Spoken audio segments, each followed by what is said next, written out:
কিন্তু জলের ধর্ম গরম নয়, শীতলতা।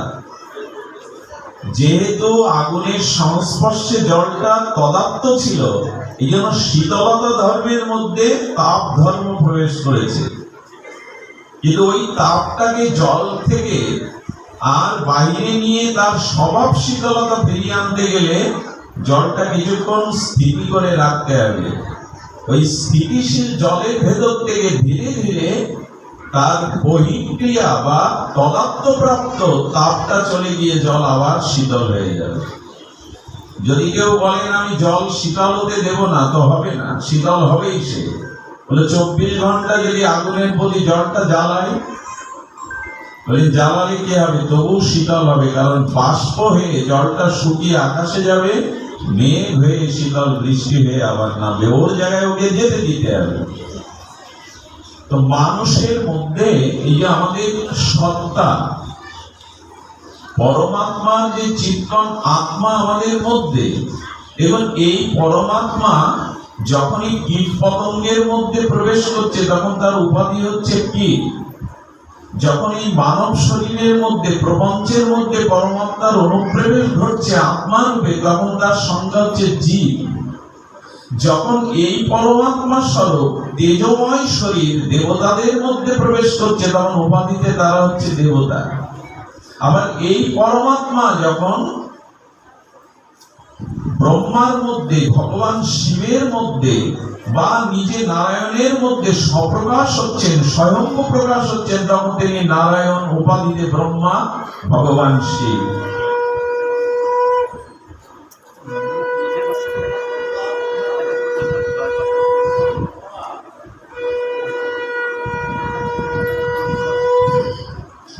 তো এই যে উপাধি, আচ্ছা উপাধিটা বোঝায় কি করে?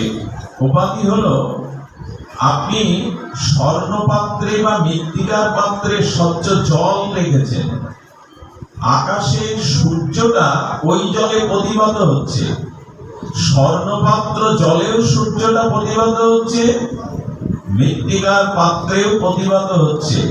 পাত্র আলাদা হতে পারে, সূর্য কি আলাদা আলাদা দেখাবে? আচ্ছা, বিদ্যুৎ বাল্বের মধ্যে, ফ্যানের মধ্যে, টিভির মধ্যে, যন্ত্রের মধ্যে প্রবেশ করছে, একই শক্তি, কিন্তু তার ক্রিয়া ভিন্ন ভিন্ন। আচ্ছা, বিদ্যুৎটা ঠান্ডা মেশিনে গিয়ে, এয়ার কুলারে গিয়ে ঠান্ডা হচ্ছে, আবার হিটারে গিয়ে গরম হচ্ছে, একই বিদ্যুৎ। গরম ঠান্ডা উপলব্ধি হচ্ছে, কিন্তু শক্তি কিন্তু বিদ্যুৎ। পাখা চলছে, বৈদ্যুতিক আলো জ্বলছে, সবকিছুর মূলে তো একই শক্তি। এবং আমাদের মধ্যে সেই ঈশ্বরের পরম সত্তা আছে, কিন্তু সংসারে কামনা বাসনায় জন্ম মৃত্যু চক্রে পড়ে রয়েছি কেন? এই সংস্কারটা আসছে না। যে জলের মধ্যে যে তাপ প্রবেশ করেছে, ওকে শান্ত রাখতে হবে। ধীরে ধীরে তাপটা চলে গেলে তার স্বরূপ শীতলতায় স্বাভাবিক ফিরে আসবে। তুমি সাধুর সঙ্গে, মহৎ সঙ্গে হরিকথা শুনতে শুনতে আমার অনন্ত জন্মের যা কামনা বাসনা প্রবৃত্তি সংসার মোহ প্রবেশ করেছে, ওটা সাধুর সঙ্গে মনটা শান্ত করে হরিকথা কর্ণ দিয়ে হৃদয়ে প্রবেশ করলে ধীরে ধীরে ওই সংস্কারটা চলে গিয়ে আমার মধ্যে স্বরূপ ঈশ্বরীয় শুদ্ধ ভাবের প্রকাশ হবে। শান্ত হলাম কই? আরে এখানে এসেও যদি কোলাহল থাকে, সংস্কার কোথায় হবে? সংসারে, বিষয় বাসনার মধ্যে হবে না। এই জন্য এখানে সময়টা কাজে লাগান। কোটি কোটি জন্ম চলে গেছে, সংস্কার হয়নি, শুভভক্তির উদয় হয়নি, ভজন বুদ্ধি জাগেনি, প্রেম ভক্তির উন্মেষ হয়নি। অনেক জন্ম চলে গেছে, অনেক সংসার চলে গেছে, অনেক পিতামাতা স্ত্রী পুত্র গত হয়েছে। বহুমের ব্যতীতানি জন্মানি তাবর্জুন। তোমার আমার বহুবার জন্ম হয়েছে, সংস্কার সব জন্মে হয়নি, প্রেম ভক্তি সব জন্মেই জাগেনি। কারণ আমি শুদ্ধ মহতের সঙ্গ নেয়নি। আমি শুদ্ধ মহৎ মুখ নির্গলিত হৃৎকর্ণ রসয়মৃত হরি কথা ভগবত প্রসঙ্গ আমার হৃদয়ে যায়নি। এখানে অন্তত নিজের সংস্কার করুন, নাহলে সংস্কার আর কোথাও হবে না, কোনো জন্মেই হবে না। বহুনাম জন্ম নামান্তে জ্ঞানবানাং প্রবর্ততে। এভাবে ভগবৎ সঙ্গ, মহৎ কৃপা, হরিকথা শ্রবণ কীর্তন করতে করতেই না জানি কত জন্ম পরে আমার বিবেক ফিরবে, আমার চেতনা জাগ্রত হবে, আমার স্বরূপ স্মৃতি ফিরে আসবে। আসুন শান্ত থাকুন। নিতাই চাঁদের চরণ দৃঢ় করে না ধরলে গৌর পাবেন না, প্রেম পাবেন না, যুগল সেবা পাবেন না, মাধুর্যও পাবেন না। এক কথায় প্রকাশ ঠাকুর মশাই, নিতাইয়ের কৃপা বিনায় রাধা কৃষ্ণ পাইতে নাই। পাইতে নাই মানে পেলে দোষ কি? বলে পেলে দোষ আছে। নিতাইয়ের কৃপা বিনা, নিতাইয়ের করুণা বিনা যুগল পেলেও দোষ আছে। কি দোষ? মাধুর্য পাবে না। আর মাধুর্য না হলে ভজন করে কোনো লাভ নেই। যুগল ভজনে চাই মাধুর্য, ওটা মাধুর্যের জায়গা। তো মাধুর্যই যদি না থাকে, আরে মৌমাছি চাক থেকে কি হবে যদি মধু না থাকে? মৌমাছির চাক থেকে কি হবে ওর মধ্যে যদি মধু না থাকে? তো যুগল বিগ্রহ সামনে পেয়েও, যুগল পেয়েও কি করবেন যদি মাধুর্য না থাকে? ভজন করে কিছু পাওয়া যাবে না। ওটা দেবে কে? নিতাই চাঁদ। নিতাই চাঁদের যুগল চরণকে তিনটে বিশেষণ দিয়েছেন ঠাকুর মশাই, খুব ধ্যান দিয়ে শুনুন। প্রথমে নিতাইয়ের চরণ দোকানা কমল পদ্ম, দ্বিতীয় বিশেষণ সেই চরণ কমল পদ্মে কোটি চন্দ্রের শীতলতা আছে। তৃতীয় বিশেষণ দিয়েছেন ওখানে ওই ছায়াতে জগৎ জোড়ায়। কটা বিশেষণ হলো? চরণ দোকানা কমল, চরণ দোকানায় কোটি চন্দ্রের শীতলতা আছে, আর ওই চরণের ছায়াতে গেলে জ্বালা জোড়ায়, তাপ জোড়ায়। আচ্ছা, এই তিনটে বিশেষণ দিলেন ঠাকুর মশাই বিশ্বনাথ চক্রবর্তী পাদ পদ্ম। তিনি বলছেন এই তিনটে বিশেষণ যাকে দিয়ে দেওয়া হয়েছে তার সাথে বিরোধ আছে। আচ্ছা, কমল দল প্রস্ফুটিত হয় কখন? সূর্য উদয় হলে সূর্যের কিরণ অংশ পদ্মে এসে পতিত হলে তখন পদ্ম ফুল প্রস্ফুটি হয়। কিন্তু চন্দ্র উদয় হলে, চাঁদের উদয় হলে পদ্মের পাপড়িগুলো স্তিমিত হয়, পদ্ম ফোটে না, পদ্ম স্তিমিত হয়ে যায়। তো পদ্মের সাথে নিতাই চরণ আর চাঁদের সাথে তুলনা কেন দিলেন? ঠাকুর মশাই কি ভুল করলেন? কোটি চন্দ্র সুশীতল, চন্দ্রের কিরণে পদ্মের পাপড়ি স্তিমিত হয়ে যায়, প্রকাশ হয় না। সূর্য কিরণেই সরোবরে পদ্ম প্রকাশ হয়। ঠাকুর মশাই এই দৃষ্টান্ত দিলেন কেন? বিরোধ দৃষ্টান্ত জানতে হবে। চক্রবর্তী বাদ গভীরে চলে গেছে। আচ্ছা, চন্দ্র ছায়া দেয় না, চন্দ্র শীতলতা দেয়। চন্দ্র কি দেয়? জ্যোৎস্না দেয়। ছায়া দেয় বৃক্ষ, বট, অশ্বত্থ, আমলকি বা বৃক্ষরাজি ছায়া দেয়, চাঁদ ছায়া দেয় না। তো যে ছায়ায় জগৎ জুড়ায়, চন্দ্র বলছেন, কমল বলছেন, তিনটে দৃষ্টান্তই পরস্পর বিরোধী। এর মীমাংসা জানতে হবে। অপূর্ব মীমাংসা করেছেন চক্রবর্তী বাবা। নিতাই চরণ দোকানা কমল কেন? কারণ কমল দলে পদ্মের মধ্যে পৃথিবীতে সব থেকে উৎকৃষ্ট অমৃত থাকে, অর্থাৎ পদ্ম মধু। পৃথিবীতে দুটি জিনিস অমৃত বলা হয়েছে, একটি হলো গোপ্য ঘৃত আর উৎকৃষ্ট মধু। এই দুটি বস্তু আমাদের ঋষিরা অমৃতের সাথে তুলনা করেছেন, জগতের অমৃত। তো পদ্মের মধ্যে পদ্ম মধু সঞ্চিত হয়। তো নিতাই চাঁদের চরণটা কমল কেন? না, নিতাই চাঁদের চরণে মধু আছে। সেই মধু কি মধু? না, ভজনের যে আস্বাদন, সেবার যে আস্বাদন, অপরক্ষ হৃদয়ের যে মাধুর্য অনুভূতি, এই অনুভূতিরও মাধুর্য আস্বাদন সুস্বাদু ভজন অমৃত আছে নিতাইয়ের চরণ কমলের মধ্যে। যদি তুমি ভ্রমর হয়ে আর নিতাই চরণ কমল পদ্মে বসতে পারো, তখন ওই উৎকৃষ্ট আস্বাদিত অমৃত তখনই তুমি লাভ করবে। তাছাড়া এই জগতে অমৃত লাভের অন্য উপায় নাই। নিতাই চাঁদের চরণে যে মধু আছে, অমৃত আছে, তার প্রমাণ মহাপ্রভু নিজে দিয়েছেন। হরিনামরত হৃত্য আনন্দময় আর নিত্যানন্দ অদ্ভুত অবধূত সংকীর্তন করতে করতে মহাপ্রভুর আঙিনায় উপস্থিত। আর মহাপ্রভু তাকে আসন দিলেন, দিয়ে হাত জোড় করে বললেন, শ্রীপাদ আপনার চরণ অভিষেক করবো, চরণ দোকানা বাড়িয়ে দিন। সদা হাস্যোজ্জ্বল নিত্যানন্দময় নিতাই চাঁদ ফল ফল করে হাসছেন, আর চরণ দোকানে মহাপ্রভুর দিকে বাড়িয়ে দিলেন। চরণ দোকানা মহাপ্রভু পেয়ে নিতাই চাঁদের চরণ স্খলন করলেন, চরণ ধৌত করলেন, বিধৌত করলেন। আর সেই চরণ জল মাথায় নিয়ে মহাপ্রভু ভক্তগণকে ডেকে বলছেন, কৃষ্ণ প্রেম চাও, কৃষ্ণ প্রেম চাও, ভগবান প্রেম চাও, আসো নিতাই চাঁদের চরণ কমলের পাদদক পান করো। একবার মা, একবার দাও। নিতাই চরণের পাদদক পান করলে কৃষ্ণ প্রেম পাবে, মাধুর্য পাবে।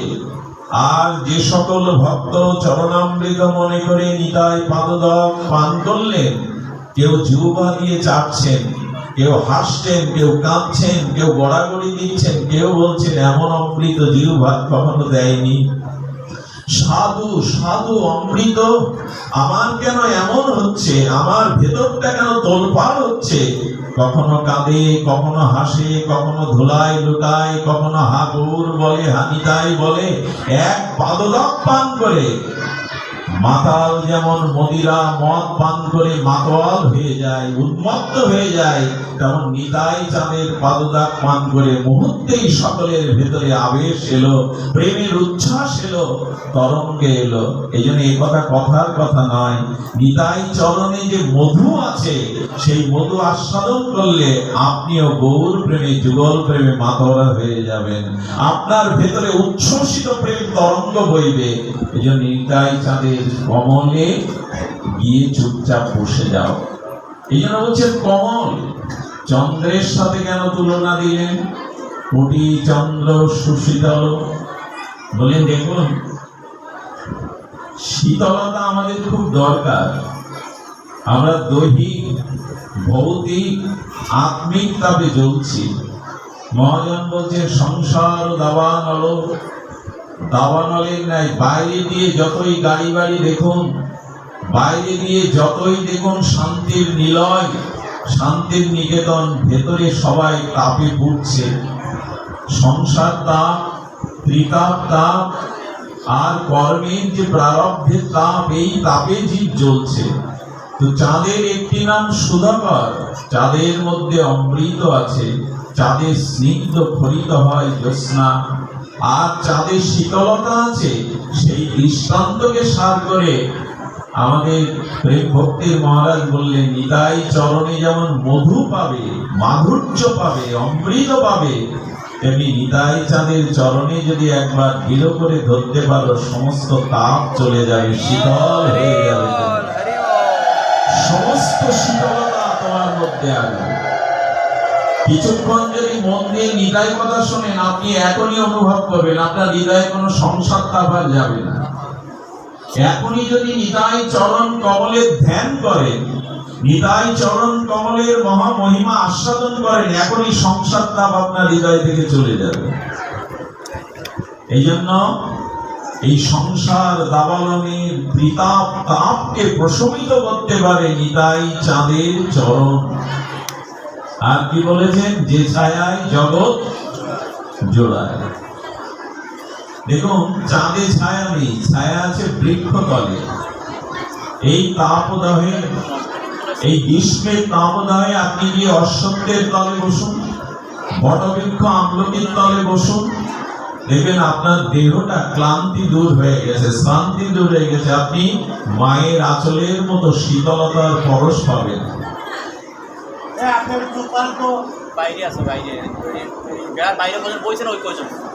আচ্ছা, বৃক্ষের ছায়া থেকে বাইরে এলে বৃক্ষটা ছায়া দিতে দিতে আপনার পেছনে যাবে। এটা কথা বলুন, যাবে কি?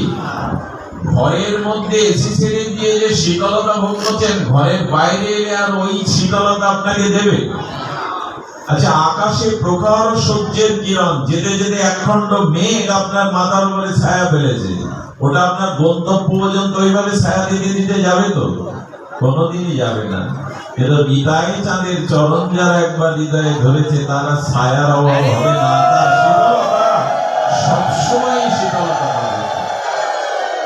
এই জন্য এই তিনটি বিশেষণ দিয়েছেন ঠাকুর মশাই, ছায়া পাবে, শীতলতা পাবে, আর পরম মধু আস্বাদন পাবে মাধুর্যে। এটির জন্য নিতাই চাঁদের চরণ। কেন বললেন হেন নিতাই বিনে ভাই রাধা কৃষ্ণ পাইতে না? শব্দগুলি সাধারণ না, এই শব্দগুলি আমাদের গৌড়ীয় বৈষ্ণবের পথ চলার যুগল ভজনের একমাত্র দিক নির্ণয়। এটি না জানলে আমরা কোটি জন্মেও যুগল ভজন করে প্রেম পাবো না, ব্রজের পথে যেতে পারবো না। এই জন্য বৃন্দাবন দাস ঠাকুর ভাসিয়ে দিয়েছেন নিতাই মহিমা শ্রী চৈতন্য ভগবতে। বলতে বলতে বলে বসেছেন, কি বলেছেন? বৃন্দাবনের গোপী প্রেম যা গাই ভাগবতে, একলি নিত্যানন্দ হইতে তা পাইবে জগতে। কত বড় বয়াত দিলেন বৃন্দাবন ঠাকুর। আর এই ব্রজ প্রেম, গোপী প্রেম যা ভাগবতে আমরা শুনেছি, শ্রবণ করেছি, একলি নিত্যানন্দ হতে জগৎ পেয়ে যাবে, জগৎ পেয়ে যাবে নিতাই চরণ ধরলে। সাধারণ কথা, যে প্রেম ব্রহ্মা পায়নি, যোগী ঋষি অমলত্তা বিমলত্তা যার সন্ধান জানে না, ভগবান শঙ্কর যে প্রেমে হাবুডুবু খাওয়ার জন্য সর্বদা আবিষ্ট চিত্ত হয়ে থাকেন, সেই প্রেম নিতাই জনে জনে বিতরণ করছে। মুখের কথা, যে রস আনন্দ সিন্ধু ব্রহ্মা না পায় এক বিন্দু, সেই প্রেম বিলাইল সংসারে। কে বিলালো? নিতাই চাঁদ। আসুন না, জানি ভালো করে নিতাই মহিমা। না জানলে ব্রজে গিয়ে যুগল ভজন পাবো না, নিকুঞ্জ মন্দিরে যেতে পারবো না। এমনকি বলা ভালো, অভিন্ন চৈতন্য তনু নিতাইয়ের চরণ দৃঢ় করে না ধরলে আপনি গৌরই পাবেন না। আবার বলি কথাটি, যে পতিত উদ্ধারণ পতিত পাবন প্রেম পরন্তস্য সীমা গৌর, এই গৌরকেও আপনি পাবেন না যদি নিতাই চরণ না ধরেন। কোথায় গৌর? কে দেবে গৌরকে? দাতা গৌর নন, দাতা নিতাই। এই জন্য লক্ষ্য করুন, গৌরকেও আমরা পাবো না, গৌর প্রেমও কোনোদিন পাবো না যদি নিতাই না দেয়। কথাটি শোনার জন্য আপনাদের অনুরোধ করছি। বিশেষ এই কথাটি একটু না জানলে আমরা নিতাই মহিমা, নিতাইয়ের চরণে আমাদের দৃঢ় ভক্তি আসবে না, নিষ্ঠা আসবে না। দেখুন, প্রেমের ধর্ম দুটি, প্রীতির ধর্ম, ভালোবাসার ধর্ম দুটি। তো ধ্যান দিন, এই দুটি নিতাই চাঁদের চরণে আছে। প্রীতি বা ভালোবাসা যাই বলি, এর ধর্ম দুটি। একটি হলো আকর্ষণ, যার প্রতি যেখানে আকর্ষণ নেই জানবেন সেখানে প্রীতি ধর্ম নাই। আর যেখানে দেখবেন আকর্ষণ আছে, বারবার যেতে মন চায়, বারবার ছুটে যায়, সমস্ত প্রতিকূলতা বাধা উপেক্ষা করে ওখানে যেতে মন চায়, জানবেন ওখানে প্রীতি আছে। প্রীতির লক্ষণ কটি? দুটি। এক হলো আকর্ষণ করবে, আকর্ষণ যেখানে নাই সেখানে প্রীতি বা ভালোবাসা। আপনারা এসেছেন কেন? এই তাপ দগ্ধ রৌদ্রে ছুটে মন্দিরে এসেছেন কেন? সাধু সঙ্গ হরিকথাতে আপনাদের একটা প্রীতি আছে, ভালোবাসা আছে, সকলের ওটা নেয়। আর ভালোবাসা থাকলে আকর্ষণ টানবেই। এখানে যদি আমরা আধ্যাত্মিক স্তরটাকে রেখে জাগতিক স্তরে বুঝি, এই জগতে প্রাকৃত যুবক যুবতীর মধ্যেও যদি কামযুক্ত কলুষযুক্ত হেয় কোনো ভালোবাসা মমতা তৈরি হয়, তবে তার কাছে যাওয়ার জন্য তার কত ব্যাকুলতা হয়। কোনো কিছু মানে সে, ভয় ভীতি জাতি ধর্ম কিছু মানে না, বারবার তার কাছে যেতে চায়, বারবার তাকে দেখতে চায়, বারবার প্রাণ তার দিকে ছুটে যেতে চায়। ওই রাজ্যেরও একই স্বভাব। যদি আকর্ষণ না থাকে তবে জানবেন সেখানে প্রেম বা ভালোবাসা নাই। এই নিতাই চরণে যে দুটি জিনিস আছে, একটা হলো আকর্ষণ। নিতাই সর্বদা কি করছেন? আকর্ষণ করছেন। আকর্ষণ তখনই করবে যেমন নিতাই চরণে আপনার প্রেম হবে, কারণ প্রেম না থাকলে আকর্ষণ নাই, আর আকর্ষণ না থাকলে সেখানে কোনো প্রীতি নাই। তো নিতাই চাঁদের চরণ আশ্রয় করে দৃঢ় করে ধরলে নিতাই আকর্ষণ করবে। কেমন জানেন, পুরী ধামে যারা গেছেন বা কক্সবাজারে যারা গেছেন বা সাগর সমুদ্র সৈকতে যারা গেছেন, দেখুন সমুদ্রের একটা স্বভাব আছে, সমুদ্রের তরঙ্গটা যেখানে আসে ওখানে একটা বস্তু রেখে দেবে, দিলে দেখবেন সমুদ্রের তরঙ্গটা এসে ওই বস্তুকে নিয়ে সমুদ্রের মধ্যে আকর্ষণ করে নিয়ে যায়। দেখবেন ওখানে একটা পয়সাও যদি রাখেন, তো যে তরঙ্গটা সমুদ্র থেকে আসে ওই তরঙ্গটা ওই পয়সাটা সমুদ্র সৈকত হতে টেনে নিয়ে ভেতরে দিয়ে দেবে। আমার নিতাই চাঁদের চরণে যাদের প্রেম আছে তারা কি করে জানেন, তাদের চিত্তটাকে ওই সাগরের তরঙ্গের মতো সংসার থেকে টেনে নিয়ে গৌর চরণে দিয়ে দেয়, গৌর চরণে সঁপে দেয়। নিতাই হলো আকর্ষণ। আমাদের আকর্ষণ সংসারের দিকে, আমাদের আকর্ষণ পদ প্রতিষ্ঠার দিকে, ভোগের দিকে। নিতাই চরণ দৃঢ় না করে ধরলে নিতাই আমাদেরকে আকর্ষণ করে নিয়ে যাবে না। গৌর কোথায় পাবেন? গৌরকে কেউ দেবে না আপনাকে। নিতাই কৃপা বিনা কোনো কিছুই পাওয়ার নাই। এই জন্য নিতাই কি করবে? আকর্ষণ করে কি করবে? মমতা দিয়ে দেবে, প্রেম দিয়ে দেবে, আর সংসারের প্রতি মমতা থাকবে না। এই জন্য তো বলা হয়েছে সংসার সুখের মুখে তুলে দিয়ে চাই। এই কথা বলে আমি একবার বিপদে পড়ে গেছিলাম। এক বুড়িমাকে আমি বলছি সংসার সুখের মুখে তুলে দিয়ে চাই, বলে তোমার মুখ যেন আমার না দেখতে হয়। কেন ঠাকুমা? কত কষ্ট করে যত্ন করে আমরা সংসারের সুখ খুঁজি, আর তুমি ওখানে ছাই দিতে যাচ্ছ। উনি বুঝেছেন সংসারের মুখে ছাই দেওয়া, এ কথা বলা হয়নি। কি বলা হলো? সংসার সুখের মুখে।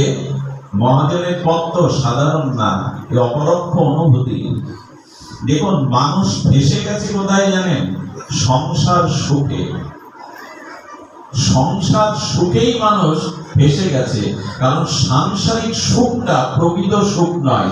সুখের মতো দেখায় কিন্তু ওর মধ্যে দুঃখ মেশায়। কেমন জানেন, একটা ছেলে তার পিতার কাছ থেকে 50 টাকা নিয়ে বাজারে ছুটে গেছে মেলাতে, গিয়ে দেখছে আবার লাল টসটসে আমের দোকান। সেই আম কিনে নিয়ে বাজারের জিনিসটা একটু ধুয়ে খেতে হয়, ধুতে গিয়ে দেখে রং উঠে গেছে, ওটা একটা মাটির রং করা আম। দৌড়ে গিয়ে দোকানদারকে রোষ ভরে বলছেন মাটির রং করা খেলনা আম দিয়েছেন কেন? বলে খোকা তুমি মনে হয় ভালো করে দেখোনি, এখানে সাইনবোর্ডে কি লেখা আছে? এখানে সাইনবোর্ডে লেখা আছে খেলনা ফলের দোকান। আজকাল দেখেন না, কাঠ দিয়ে আপেল তৈরি করে, কাঠ দিয়ে সাগর কলা তৈরি করে, দূর থেকে হুবাও মনে হবে আপেল, বা দেখতে একরকম হলে কি হবে, ওটা আস্বাদন করতে পারবে?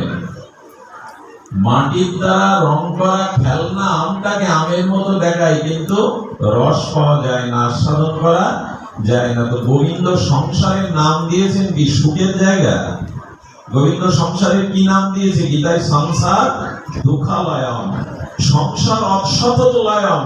গোবিন্দ বলছে সংসারটা দুঃখের আলয়। যেমন ভোজনালয়ে ভোজন পাওয়া যায়, পুস্তকালয়ে পুস্তক পাওয়া যায়, শয়নালয়ে শয়ন করা যায়, বিদ্যালয়ে যেমন বিদ্যা পাওয়া যায়, কার্যালয়ে যেমন কাজ করা যায়, তেমন গোবিন্দ সংসারের নাম দিয়েছেন দুঃখালয়। এখানে যারা প্রবেশ করেছে জরা মৃত্যু ব্যাধি ক্ষুধা পিপাসা ব্যথা যন্ত্রণাময় সংসার। এই জন্য মহাজন বলছেন সংসারের মুখে ছাই দিও না, সংসারের সুখের মুখে ছাই দিয়ে নিতাই গুণগান করো, তবেই শান্তি পাবে, তবেই আনন্দ পাবে। আজ পর্যন্ত সাংসারিক সুখ অখণ্ডভাবে কেউ পায়নি। আরে এক ব্যক্তি স্বচ্ছ নদীর জলে স্নান করছে, সোনার চেনটা ডুব দিতে গিয়ে পড়ে যায়। এই জন্য জামা খুলে রেখে সেই জামার ভাঁজের মধ্যে সোনার চেনটা দিয়েছে। আর করবে না পাখি এসে চেনটা ঠোঁটে করে উড়ে যাচ্ছে, উনি দৌড়াচ্ছে চেনের আশায়। হঠাৎ দৌড়াতে দৌড়াতে নিচের দিকে যখন দৃষ্টি গেল, দেখলো স্বচ্ছ নদীর কূলে আর জলের মধ্যে হাতটা পড়ে আছে। হাতটা বারবার উনি ছুটে যাচ্ছেন, অথচ জল নড়ে গিয়ে হাত আর পাচ্ছেন না। এভাবে 2 ঘন্টা হাতটা দেখা যাচ্ছে স্বচ্ছ জলের মধ্যে, হার আর পায় না। পাশে একজন বিবেকবান ব্যক্তি বলছে, হার ওখানে নাই, দেখতে পাচ্ছ হার? আসলে ওই কূলে একটি গাছের উপরে পাখিটা হাতটা ওখানে রেখে চলে গেছে, তার প্রতিচ্ছবিটা স্বচ্ছ জলে পড়েছে। ওখানে হার পাওয়া যাবে তো? সংসারিক সুখটা ছায়ার মতো। আচ্ছা, দর্পণের সামনে যখন আমরা দাঁড়াই, আয়নার সামনে, তখন চুলটা যদি আলুথালু থাকে, চুলটা যদি বিন্যস্ত করা না থাকে, আয়নার মধ্যে ঢুকে চুল ঠিক করা যাবে? যাবে কি? কখনো যাবে না। কোন সুন্দরী যদি মনে করে আয়নার সামনে দাঁড়িয়ে আমার কানের দুল পরানো নেই, আয়নার মধ্যে যে কানটা দেখা যাচ্ছে প্রতিচ্ছবি, ওতে দুল পরানো যাবে? এইসব ঝামেলা বাদ দিয়ে বাইরে চুলটা আজরাও না, তাহলে ওর মধ্যে ঠিক হয়ে যাবে। বলে প্রকৃত সুখ সংসারে নাই, প্রকৃত সুখ রূপ যৌবন অর্থবিত্ত পদ প্রতিষ্ঠার মধ্যে নাই। যদি থাকতো তো গাছতলায় বসা ভিখারি সাধুর কাছে গিয়ে রাজা মহারাজারাও আশীর্বাদ চাইতো না, আশীর্বাদ চাইতো না। আরে বড় বড় মন্ত্রী পরিষদ গণ কেন, আর ব্রজের ভিখারি কামাল ওই গাছতলায় ব্রজের ধুলি মাখা সাধুর কাছে গিয়ে শান্তি চাইবে? শান্তিকে সংসার সুখে আছে, আজ পর্যন্ত কেউ তার সন্ধান পায়নি। এই জন্য নিবেদন করব, এটা ছায়া সুখ, সুখ নাই বলা যাবে না, তবে সাংসারিক যে সুখটুকু আমরা পাই ওটুকু দুঃখ দিয়ে শোধ দিতে হয়। আটানা সংসারিক সুখ যদি কেউ ভোগ করেন, আটানা দুঃখ দিয়ে তা শোধ করে যেতে হবে। যৌবনের উন্মাদনায় যতটা ভোগ করবেন, বার্ধক্যের জলাব্যাধিতে ততটা শোধ দিয়ে যেতে হবে জগতে। এই জন্য বলে সংসার সুখের মুখে ছাই দাও, দিয়ে নিতাই চাঁদের গুণগান গাও। শান্তি ওর মধ্যে, আনন্দ ওর মধ্যে।